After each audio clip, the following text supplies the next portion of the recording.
we are ready to start today's seminar. I would like to introduce Dr. Bram Goberts, Director, Integrated Development Program, and CIMMYT representative for the Americas, to give a start today's seminar. Thank you, Isabel. Good morning, good afternoon, good evening for some. I think if there's anything we have learned during this period is that actually sometimes it is nice that we can meet each other by virtual means. I think the webinars have shown that we can quickly exchange information and connect a lot of people. So that is that's not different today. We have around 60 people connected and some more on the YouTube version of the stream. So thanks for joining all massively. Today's webinar will be presented by Víctor López, who has been working on partnerships for access to markets in the Integrated Development Program. And he will be guiding us to a presentation and a discussion on our leading agro-industry companies contributing to the promotion of sustainable agriculture. Víctor López has experience, 15 years experience in international development, promoting action-oriented partnerships for sustainable agriculture and responsible trade. He has worked in the FAO, Inter-American Development Bank, and also for the Spanish Ministry of Industry and Trade, among others. And since 2013, he's working with CIMMYT, where he leads a portfolio and participates in a portfolio of projects that include the element of responsible sourcing and how to create a pull instead of a push, as we call it. Víctor has a lot of expertise also in public-private partnerships, international trade, agribusiness strategies, agriculture marketing, and local economic development. Recently, Víctor obtained an Executive Master of Management of the International SDA Bocconi School of Management. So thanks, Víctor, for preparing this seminar for us, and over to you. Thank you, Bram. Thanks for the opportunity, and thank you everyone who has been able to connect at this time. So as you rightly mentioned, Bram, good evening for Asia, good afternoon for Africa, and good morning for Mexico and others maybe in the Latin America region. So let me share my screen. Here it is. All right. So yeah, the seminar for today will discuss, or the idea is that I would like to hear from you also what is your thought on this provoking question: are leading agro-industry companies contributing to the promotion of sustainable agriculture? So what we are doing here is to go through a review of initiatives, efforts, and strategies to convey more sustainable farm-to-fork practices. So this is the content of the presentation. It's not a lengthy presentation. I will stop when needed to explain some of the details of the work that we at CIMMYT are conducting here, or that other organizations are conducting. How can we better partner with others out there? And of course, we will have a section for discussion, hopefully, maybe to address some questions that you may have. So I'm not intending here to give the perfect definition, of course, of sustainable agriculture. You know, it's a much debated term. Here we have a definition that the USDA website is reflecting as an integrated system of plant and animal production practices having a site-specific application that will, over the long term, satisfy human food and fiber needs, enhance environmental quality and the natural resource base upon which the agricultural economy depends, make the most efficient use of non-renewable resources and on-farm resources, and integrate, where appropriate, natural biological cycles and controls, sustain the economic viability of farm operations, and enhance the quality of life for farmers and society as a whole. So as you can see here, is quite a long and comprehensive definition of sustainable agriculture. I can explain that the term of sustainable agriculture has been used since 1978. So it relates quite a lot with the term of sustainability or sustainable development that started a few years earlier. And this definition is actually registered by law at the US, in the USA, in the United States of America. So what we see with other definitions is that there are shared concerns about who tackles sustainable agriculture, which had to do with an ecological component, which had to do with an economic and social component, and which have to do with the impact on human health. So how agriculture is impacting the food that we produce. Over time, this concept has evolved, and other terms have appeared. Some terms are actually even older than sustainable agriculture per se. But this term relates to sustainable agriculture and somehow define the backbone of sustainable agriculture. So it's very, we are very used to talk about conservation agriculture, particularly in CIMMYT, sustainable intensification, also particularly in CIMMYT. We have a program on sustainable intensification, as you all know, agroecology. So the definitions around agroecology have been changing also over time, and we have seen an evolution on the use and the promotion of agroecology. Climate smart agriculture is more a recent term, but it's widely adopted and referred to. The CGIAR uses a lot climate smart agriculture. We actually have a program, a CRP program, CCAPS, which deals with climate smart agriculture, and it matches a lot the ideas of sustainable agriculture. And regenerative ag. So regenerative ag might be the new trendy term for sustainable agricultural practices. So we see that the industry likes to refer to regenerative ag recently, even though there is not scientific backing, enough scientific literature reflecting what is regenerative ag. Like we see some key elements. So what we see is that the term has evolved over time to enlarge its scope, right? So now we include ecosystems, we refer to landscapes, we refer to food systems, and actually CIMMYT refers to food systems. What we see in common is that the idea of sustainable agriculture is to produce food or fibers in a way that you don't compromise the future of next generations. That's a term that tends to be in every definition at the moment. Here we are seeing a couple of graphics. The one on the left is developed by Icl and Development Institute of the University Sciences Po of France, where they compare what is the standard non-sustainable intensive production methods against what could be an agroecology focus, right? And on the right, we see, for instance, IFPRI's recommendation to the G20, where some elements, some elements that are actually part of the building blocks of sustainability and comprehensive rural development are there, like access to finance, access to technologies. So as a consequence of this, we will have a higher productivity. The higher productivity will help us to provide food security for all.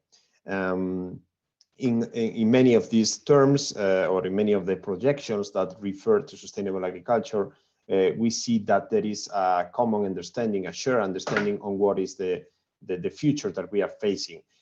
So typically, we project to have around 10 billion people in 2050. So that has some implications, of course. The FAO, of course, has its own definition and pathway for sustainable agriculture. So in this case, they speak about 5 key principles. One is increased productivity, employment, and value addition in food systems. One is protect and enhance natural resources. The other one is improve livelihoods and foster inclusive economic growth, enhance the resilience of people, communities, and ecosystems, and adapt governance to new challenges. So I thought this is a definition of sustainable agriculture that relates a lot, resonates a lot with the 17 Sustainable Development Goals, as you know. And the CG is, of course, linking its activities, its strategy with Sustainable Development Goals, indeed. On the left, we have what have been considered by FAO and other UN partners as the 20 critical actions to promote sustainable agriculture. And it's interesting to see that in many of them, if not in all of them, CIMMYT has a say. CIMMYT has something to say.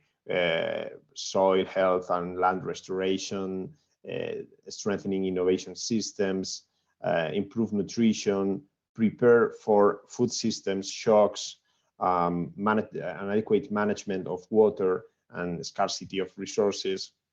So I won't go through the whole list, but you know, here there is quite a comprehensive and a well-constructed, I believe, list of actions that need to happen at the same time if we want to talk about an integrated development.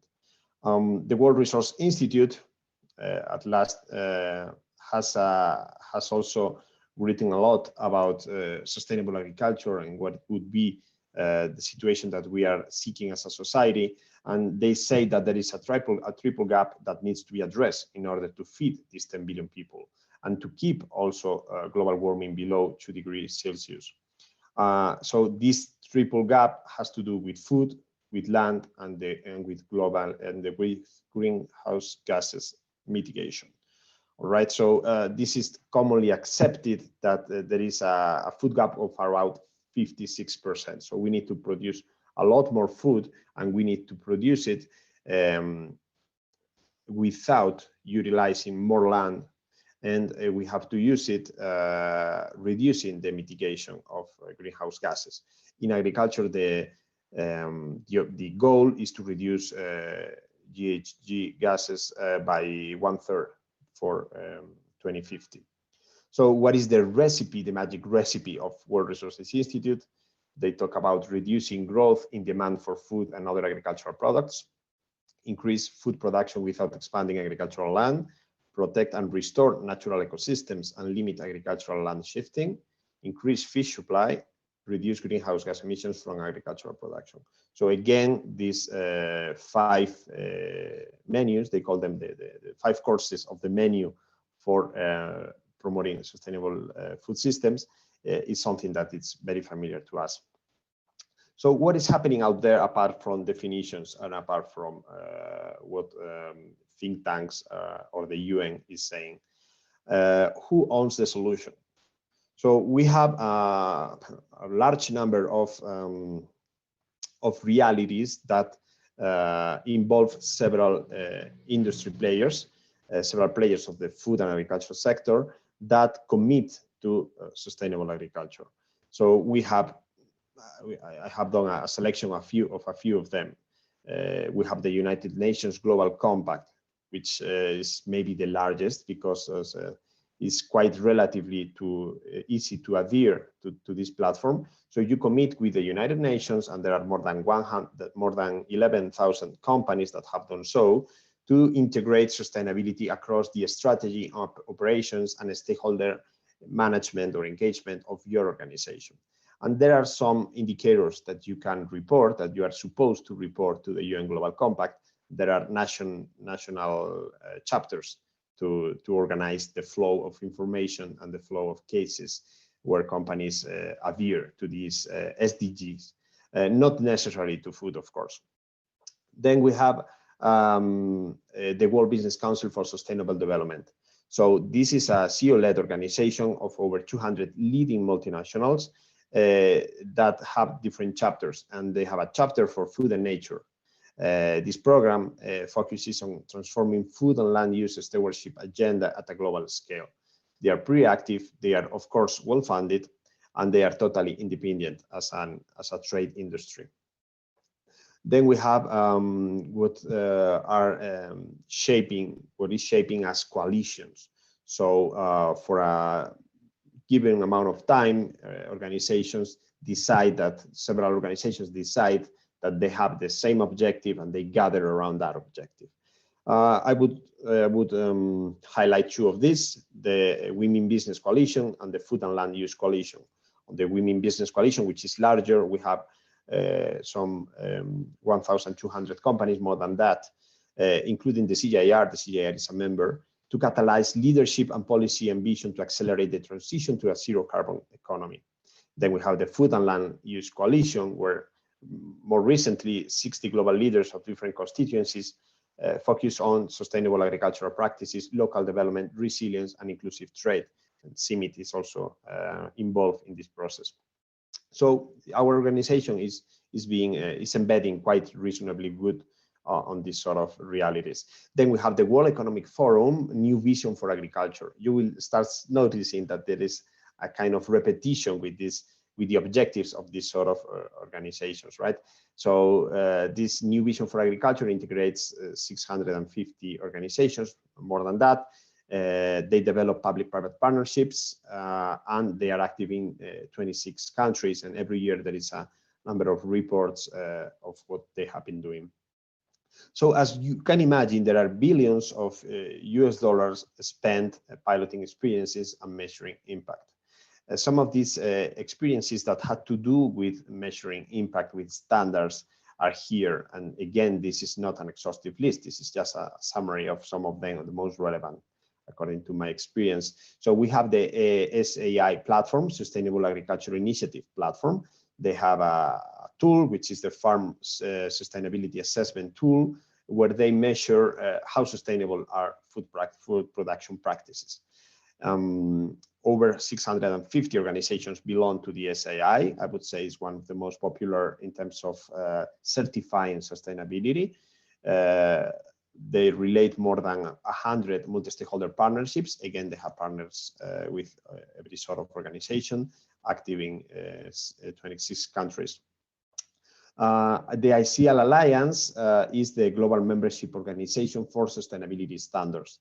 So it includes commodity-specific roundtables and certifications. You know, there is not a well-developed global multi-stakeholder forum or roundtable for cereals, maybe, but there is for soy, there is for cotton, there is for sugar, there is for some other commodities. So these roundtables typically gather a group of organizations that commit to reach some objectives in their very specific sector of production, and they also commit to how are they going to measure progress, and in some cases they are going to certify that progress through certification bodies. Another one we have is the Science-Based Targets Initiative, more than 150 companies committing to contributing to the climate change global agenda through science-based good practices. This is quite interesting because science is high there in the agenda, and I mean, we can see here that there is a lot of, there are a few actors actually that certify reaching the targets under the SBT initiative, and they are developed quite in extent, being a science-based approach. Then we have the Committee on Sustainable Assessment. This is also a strong organization, a global organization that measures sustainability through social, environmental, and economic indicators. So again, the three legs of sustainability.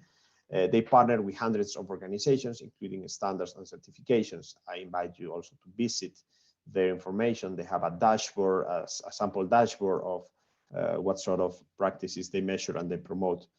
And we have SEDEX, which has to do with responsible supply chains. They are active in 150 countries, and they relate a lot to the conditions of the workers in food production and food trade. Okay, so let's have a look at some cases from the private sector. So who is doing what? What can we highlight from some of the experiences that we see?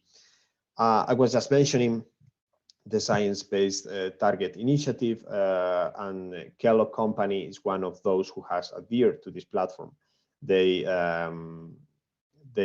share a case study recently where they explain that they have a very specific targets. For instance, reducing 15% the greenhouse gas emissions or the CO2 emissions in their operations. And they explain what are their practices, how do they mainstream their objective through the operations in the different countries where they are. And as you can see, these initiatives like to use logos a lot. So you see here on the left, the case of Kellogg, they at the same time, they partner, they are allied with UN Global Compact, with World Resource Institute as a scientific partner, the WWF as a partner for measuring impact, assessing impact in terms of the environment. And there is a specialized also consulting agency, which is Quantis, which is helping to produce these sort of cases. So here on the right, we have a case of Louis Dreyfus Company. So it's a huge multinational in the trade industry of cereals. In this case, they explain how do they see responsible business going on for soybeans. And it's interesting to see that they have quite some specific targets on what they want to reach, and they report every year on their targets, and not every target is met. So some of these targets are qualified as missed, as ongoing, as delayed, and the targets I found are very are ambitious, but at the same time are reachable and are smart, as something that can be measured is objectively and measured over time. So it's quite a good effort what LDC is doing, but there are many others. This is just a simple or a short selection among a huge list of cases that we could go through. I'm highlighting here the case of Syngenta. Syngenta has the Good Growth Plan, which is the branding name somehow to their own sustainability strategy. And they show progress again every year. These are the objectives that they have: make crops more efficient, rescue farmland, help biodiversity flourish, empower smallholders, help people stay safe, look after every worker. And they have indicators and targets for each of these areas. But more interesting, they have an open data section on their Good Growth Plan dedicated web portal, where they release the data, anonymized data of all the farmers, of all the intermediaries they are working with. So they definitely pursue an open data policy, which is quite interesting and a bit unusual in the sector. And that's why I wanted you to highlight this case. So you are welcome to visit their webpage. It's quite easy to navigate through and to download and to check maybe some of this data. Why do they refer to biodiversity, to productivity? I mean, everything is very well detailed in this case. Of course, companies of the private sector do refer to CIMMYT as well as being a partner. I didn't want to let you with this question. So we see here reports of Nestlé, of Kellogg, and of Bimbo. These three have ongoing projects with us operating in Mexico at least, but likely also in other regions as well very soon. Where in the corporate sustainability reports, they do refer to the work that they are doing with CIMMYT, right? So they measure in terms of farmers, in terms of hectares, in terms of tons, what has been their commitment to sustainable agriculture.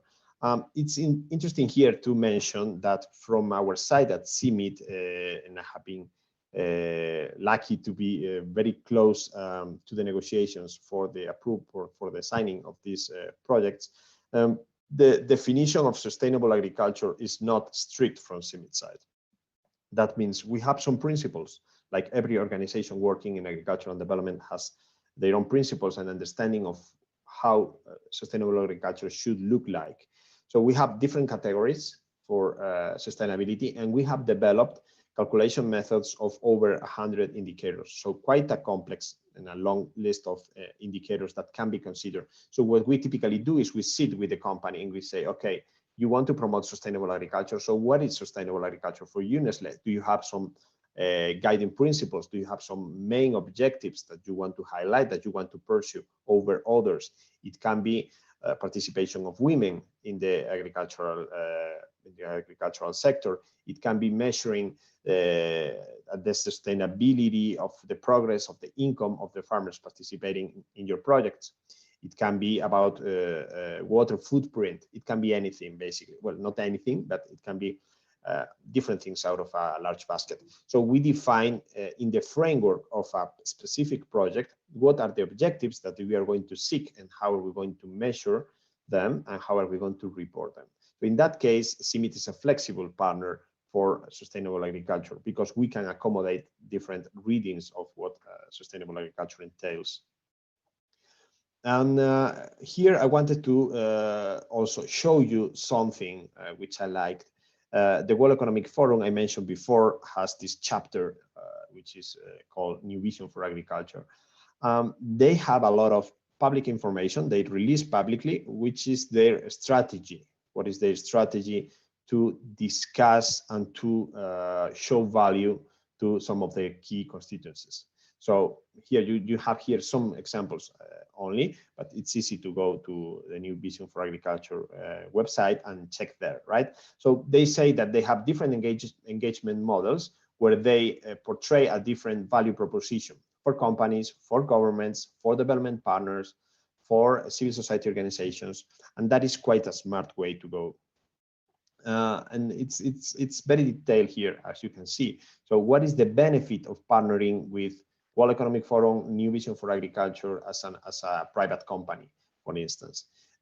Innovative business and collaboration models. So they help the organizations to develop these innovative business models, market presence, sustainable value chains, and then the way in which they can be assessed, performance measurement, reporting and analytics, partnering for purpose, contributing to sustainable development. So for each of these ideas, there is more detailed information on how partnering with World Economic Forum can be beneficial to our company. And that's interesting for us to know, because it can guide also our reflection in our strategy to partnering with the private sector. And here, finally, I have another case where actually CIMMYT has been involved to some extent, which is the case of FRESH. FRESH is an initiative of the World Business Council for Sustainable Development and the Icl Forum from Sweden, from Norway, sorry. And in this FRESH, very specific project, there are 36 companies that work across the food value chain and also beyond. We have Google, we have technology companies there. Some others, we know them very well. They are also our partners. They work together on a pre-competitive space to deliver healthy, enjoyable diets for all, produced responsibly within planetary boundaries by 2030. So you have seen that there are in the literature constant references in the late few years about the planetary boundaries, the limits that the Earth offers, and how we should manage to produce food within those limits. This is an interesting initiative because we have the private sector talking in a number of seminars, in a number of occasions, sitting together with researchers. The CGR has been involved, as I was mentioning, in many of these. They call them science to solutions dialogue, or these are part of the somehow sort of the occasions there where scientists, researchers meet the industry, and they produce some easy to follow guidelines, or easy to read at least guidelines. And at the same time, there is also scientific articles of value that are produced in the framework of this collaboration. For instance, this document, as this article that was published by the Lancet, I believe it was 2018 or early 2019, Food in the Anthropocene, the Icl Lancet Commission on Healthy Diets for Sustainable Food Systems. Here we can see that they have like 4 areas of intervention: dietary shifts, food loss and waste, what is the true cost of food, and how to secure supply chains that are nutritious.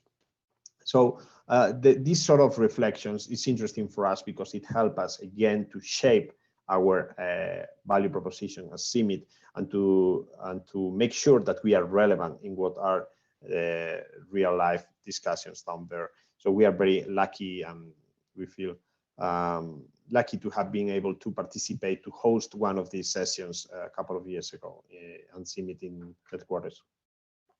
So how is CIMMYT supporting this journey forward? And this is just from my perspective. Again, I know I'm not claiming to give an overall presentation of everything that CIMMYT is doing, but let us have a look at what we are doing, at least from the chapter, from the team that I'm working with, which is the Farmer Market Linkages team. So we have three pillars for interventions. One is market intelligence, one is enabling environment for agribusiness development, and one is development of local and sustainable sourcing projects. So by doing this, we do it by building and strengthening commercial relations with some principles, with some unnegotiable principles, which are sustainability, inclusiveness, and competitiveness. Okay, so these principles rule our projects, our interventions, our discussions. We develop partnerships to generate value, to generate a better distribution of value as well through the value chain. And we work with maize, with wheat, and with associated crops. And it's important to recall that CIMMYT is working in food systems and that we don't work only with maize and wheat. Maybe yes, we do for breeding purposes, but in terms of agronomy, in terms of developing food systems, we need to be wider than that. We need to understand that there are other crops that benefit the environment and benefit the farmers by including those crops. So in the area of market intelligence, what sort of work we do, what is our value proposition here? We conduct market studies for targeted interventions. We help to design and implement traceability tools. We work with knowledge management for informed decision making. And as you know, the CIMMYT and other partners received recently an award for innovative application in analytics. So the way in which we gather data from the field, how we analyze the data, and how we can transmit that back to farmers, back to farm advisors, back to the companies that are also engaging with us, back to public policy decision makers is really of value for the sector. Then enabling environment for agribusiness development. Here we have worked with recently with the definition of what is inclusive finance and an inclusive finance strategy, and how can we help to streamline an inclusive finance strategy in the operations of our projects. The promotion of collective action, so cooperatives and other sort of associativism, that it's essential to tackle one of the key bottlenecks in food production competitiveness for smallholder farmers, and strategic management of rural organizations. So we understood that it's important to provide training, to provide support to small farmer organizations so that they become more as a company and they can have some rules of operation, a clear vision on what is their what is their goal, the goal they are pursuing, how are they satisfying the needs of their clients, so on. Development of local and sustainable sourcing projects we do by implementing market-oriented business models, support to commercial relationships management, and advanced market-based indicators. And actually here we have a few examples of those projects. And so as I was mentioning before, Kellogg's, Nestle, or Bimbo are part of this portfolio of projects that we have, Cargill as well, Walmart Foundation, Citibanamex as one of the sponsors, and among other local foundations here in Mexico. So in order to have a responsible sourcing project, you need to have some basic elements that make the case. So some of the core activities that we conduct in such projects are market analysis, mapping and management of stakeholders, collective action models and inclusive finance, in agronomic and rural business capacity development, developing strategic public-private alliances and strategic communications within the organizations and outside the organizations, providing meal indicators, monitoring, evaluation, accountability, and learning indicators, and with a very specific sustainability framework for assessment. And in the end, what we are developing here are customized responsible sourcing models and decision support systems for the organizations. So these solutions basically reach every value chain player, as you can understand. So in some cases, the local procurement, they are focused on local procurement for the optimal integration of agribusiness and value distribution. In some cases, there are specific product and quality requirements, like can be the case of developing a niche markets. In some other cases, local development, so more territorial development and inclusive farmer market linkages, focusing on smallholder farmers only, can be the focus of the intervention.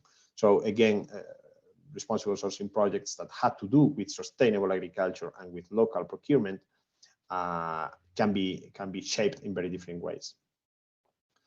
Finally, a few recommendations to hear what you have to say about that. R4D, Research for Development, needs to embed a systemic integrated approach and to incorporate multidisciplinary teams.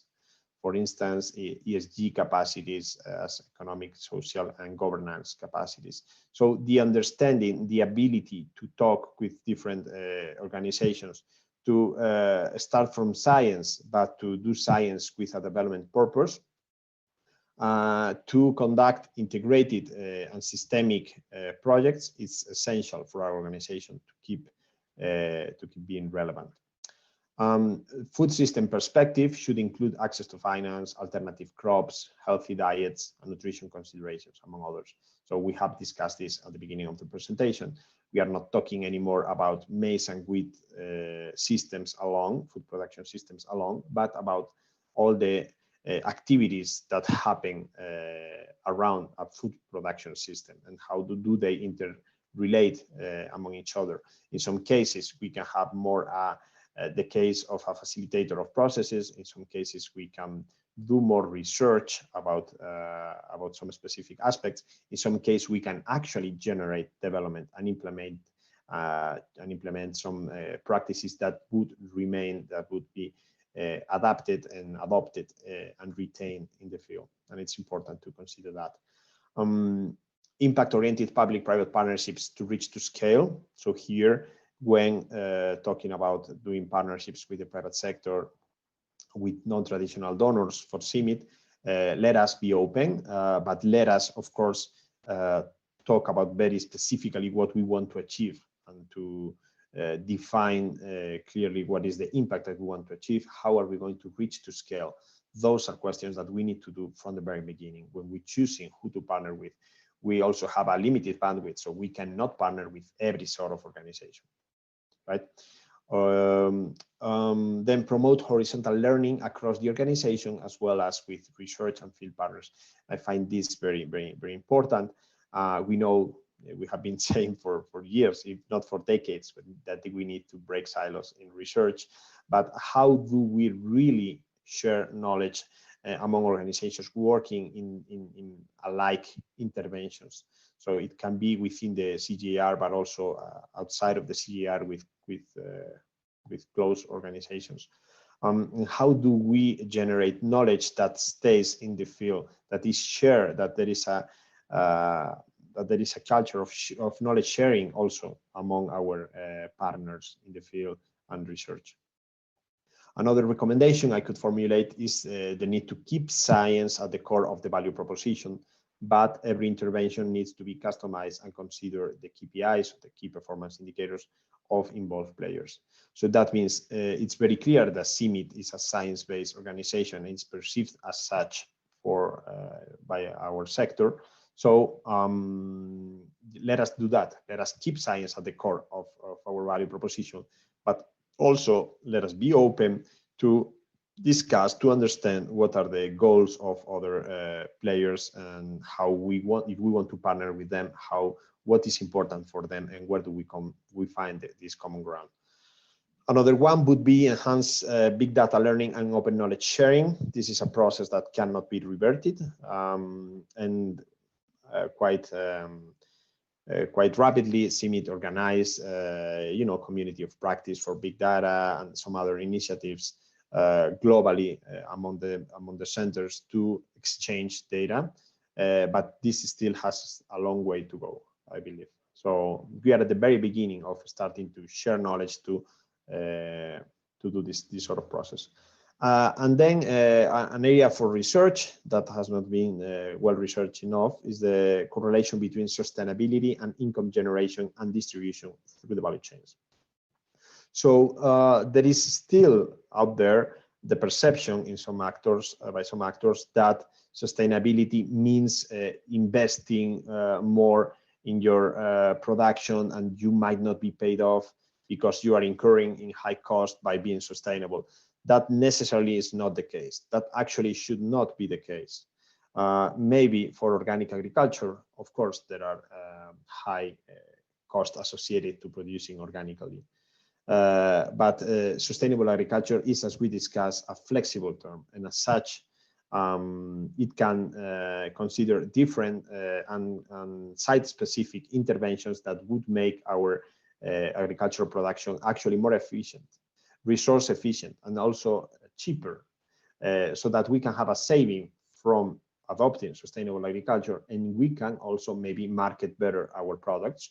And we can definitely increase income generation by adopting sustainable agriculture.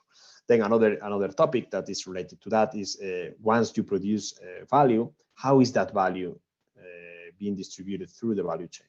What percentage goes to the farmer, retains the farmer, what percentage goes to the aggregators, to the intermediaries, to the food companies, to the retailers? And you would see that there are some, once you understand how these balances happen, you might find some ways to intervene, to correct in some cases this. Here you have a few references of the documents that I have gone through with this review, but there are many others. Here you have UN, FAO, World Bank, WRI, World Economic Forum, OECD. Everyone in the sector is writing about sustainable agriculture, about sustainable food systems. And finally, these provoking questions, maybe if we want to have a bit of a brief discussion. So I would like to hear your opinion again about the title of the presentation. Are leading agro-industry companies contributing to the promotion of sustainable agriculture? So what did you think before the presentation? What do you think now? What are the main goals behind the private sector's drive towards sustainable agriculture and responsible sourcing? So why are they doing that? Is just responding to the market? Is a need to keep their businesses viable? Another question could be, what are the perceived differences between large multinationals and smaller local players? Is there a leader-follower effect? So multinationals take decisions, and according to how successful they are, then we have a smaller local organizations, smaller companies that follow those leaders. How to standardize sustainability impact assessment? That's a big question. We don't have the answer, I know, but that's a question that needs to be out there, and we need to do efforts to progress on this standardization. So maybe the CG could have, you know, their own standards and harmonized standards for sustainability across members. Another one could be, what should be the position of the one CGIAR regarding partnering with agro industries? So we have already some kind of guidelines at this regard. That should that be reviewed? These are a few questions, and this is the end of the presentation. So thank you for your attention. I'm seeing that the screen is beeping, so I understand there are already some questions. So let's go with that. Thank you, Victor. So I'm going to select some questions that we have already at the chat box. Here we have one from Ravi. What is the bigger challenge, increasing food production sustainably or improving access? Okay. Can you repeat again? I'm not sure if it's, can you repeat the question? Yes. What is a bigger challenge, increasing food production sustainably or improving access? Okay, improving access can be access to markets, maybe. I would say improving access is maybe more challenging.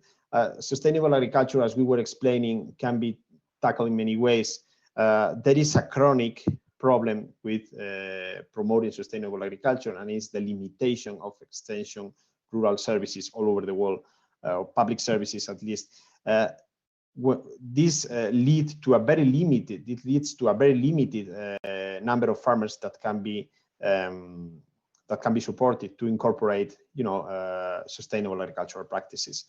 On the other side, many of those who promote extension services, who actually conduct extension services, are not extension agents, are private sector actually sellers that provide advice to farmers, and typically this advice relates to utilizing more agricultural inputs. So that's not sustainable, and of course that's not the goal that we are seeking. So when a farmer receives sustainable agriculture, it's not challenging to get him or her adopting the change, because what we have seen is that farmers that approach sustainable agriculture remain in sustainable agriculture because it has a lot of benefits for their soil, for their economy as well. Access to markets is more a complex topic. CIMMYT has a limited capacity to address bottlenecks in commercialization, but we can do something, and we are doing some progress in several of our projects. The CIR has also a CRP that has to do with markets, the PIM, and that share cases of success within the members of the CG. So there are some good hints, and there are cases where we can take interventions to a larger scale. We need resources, we need commitment, we need open mind to do that. Thank you, Victor. There is one more question from Titus Dofo. It is often seen that multinational companies are mainly profit-oriented. Unfortunately, it looks like they destroy environment and arable lands. What are the initiatives of agricultural development organizations like CIMMYT to stop to do that by sensitizing multinational companies about environment? Okay, that's a good question. I wouldn't say that some multinational companies look to maximize profits. I would say that all of them look to maximize profit, because the private sector objective is to maximize profits in a way that is sustainable for them. That means in some cases that they are free to move from one ecology to other ecology, from one country to other country, and that they wouldn't be necessarily restricted by land, because they have the whole world at disposal if they are really multinationals. So what happens is that there has been a big change from activities that we were seeing in the last 20, 30 years to the activities that we are seeing in the last 10, or even I would say in the last 5 years. CIMMYT is providing a way out from unsustainable food production and trade practices. Why? Because we are providing value propositions, as I was mentioning before, and we are not alone. So CIMMYT is providing these propositions, but as we saw, other players are providing similar propositions. And multinationals are not anymore as opaque as they used to be. So now there are organizations that define themselves as watchdogs, and these organizations, their role is to make public the way in which food is produced, in which food is traded by these organizations. So the public awareness has increased a lot, and you were mentioning awareness in the sensitization in your question, and that's actually one of the keys. So as far as our world is enjoying a relatively freedom of communication, and there is press, there are NGOs, there are a lot of pressure points for multinationals to start working on sustainability.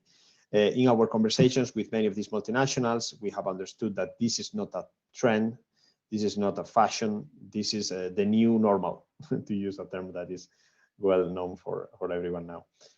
So the new normal is that multinationals need to be sustainable. They are looking for partners to help them being sustainable.